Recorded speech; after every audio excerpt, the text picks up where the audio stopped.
एक ऐसी कहानी जो आपके पांवों के नीचे से जमीन खींच लेगी, आपकी रूह को हिला देगी और आपके दिल को झंझोड़ देगी। सराजपुर नामी गांव के बीचों बीच एक शानदार हवेली थी जहां पंडित शिवनारायण रहते थे।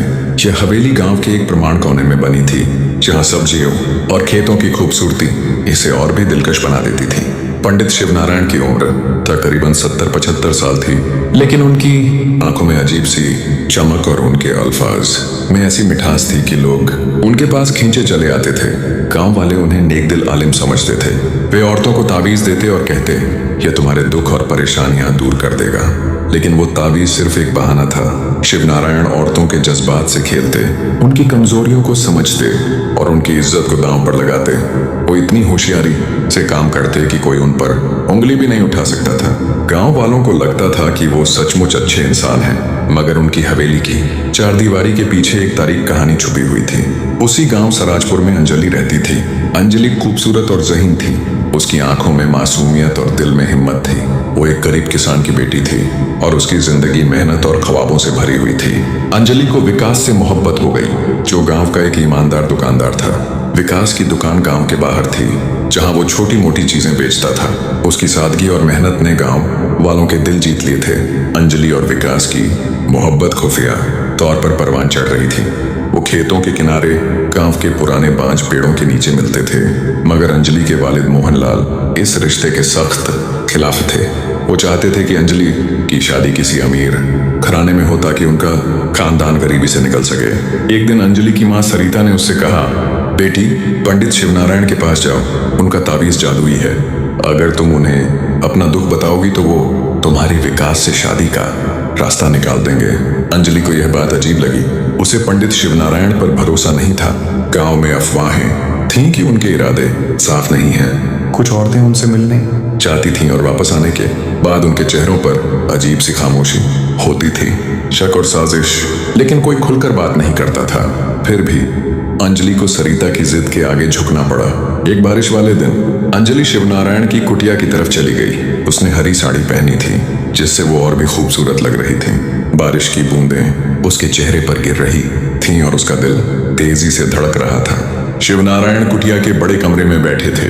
अंजलि को देखते ही वो मुस्कुराए और उसका इस्तकबाल किया। हरी परेशानी क्या है? उनकी आवाज मीठी थी। अंजलि ने धीमी आवाज में अपनी कहानी सुनाई। उसने बताया कि वो विकास से मोहब्बत करती है, लेकिन उसके वालिद इस रिश्ते के खिलाफ हैं। शिवनारायण ने सर हिलाया और कहा, यह तो बहुत छोटी सी बात है अंजलि, मेरा तावीज तुम्हारी जिंदगी बदल देगा। ये लो, मगर इसके लिए तुम्हें मेरी बात माननी होगी। उन्होंने अंजलि को तावीज दिया और कहा, यह तुम्हारे दुख और परेशानियां दूर कर देगा, लेकिन इसके लिए तुम्हें रात को अकेले एक खास पूजा करनी होगी। किसी को बताना नहीं। अंजलि का दिल और तेजी से धड़कने लगा। उसे शिवनारायण के इरादों पर शक हुआ।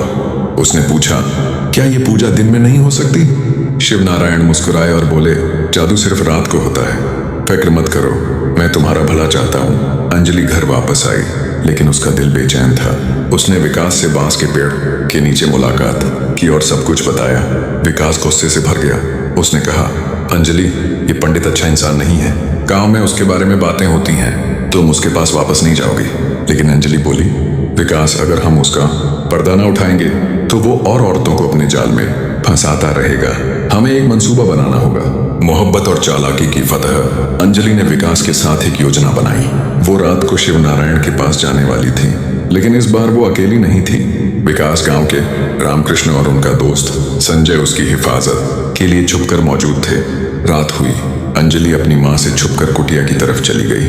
बारिश अब भी हो रही थी और उसका दुपट्टा भीग गया था। शिवनारायण कुटिया में उसके इंतजार में बैठे थे। उन्होंने अंजलि को देखा और मुस्कुराते हुए कहा, आओ अंजलि, आज तुम्हारी मोहब्बत का ख्वाब पूरा होगा। उन्होंने पूजा शुरू की और तावीज दिया। कहा, ये तुम्हारे दुख और परेशानियां दूर कर देगा। लेकिन उनकी निगाहें अंजलि पर जमी हुई थीं। जैसे ही वो अंजलि के करीब आए और उसका हाथ पकड़ने की कोशिश की, अंजलि जोर से चीखी, ये क्या कर रहे हैं पंडित जी? उसी वक्त विकास, रामकृष्ण और संजय कमरे में दाखिल हुए। शिवनारायण डर गए। उन्होंने भागने की कोशिश की, मगर गांव वालों ने उन्हें पकड़ लिया।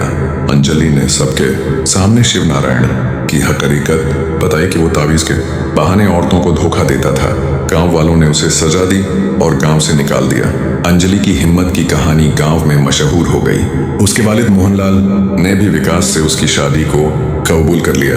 1 साल बाद अंजलि और विकास की शादी हो गई। शादी के दिन विकास ने अंजलि के हाथ में चांदी का कंगन पहनाया, जो मोहब्बत का बंधन था, न कि किसी पंडित की चालाकी। अंजलि ने घर संभाला और गांव की औरतों को सिलाई और कढ़ाई सिखाना शुरू किया। विकास ने अपनी दुकान को बढ़ाया और उनकी मोहब्बत हर दिन और मजबूत होती गई। एक रात जब बारिश हो रही थी, विकास ने अंजलि को घर की छत पर बुलाया। उसने अंजलि को एक और चांदी का कंगन दिया और कहा, अंजलि, तुमने न सिर्फ मेरी जिंदगी संवारी बल्कि पूरे गांव को बचाया। ये मेरी मोहब्बत का वादा है। अंजलि की आंखों में आंसू आ गए। उसने विकास को गले लगा लिया और दोनों ने हमेशा साथ रहने का वादा किया।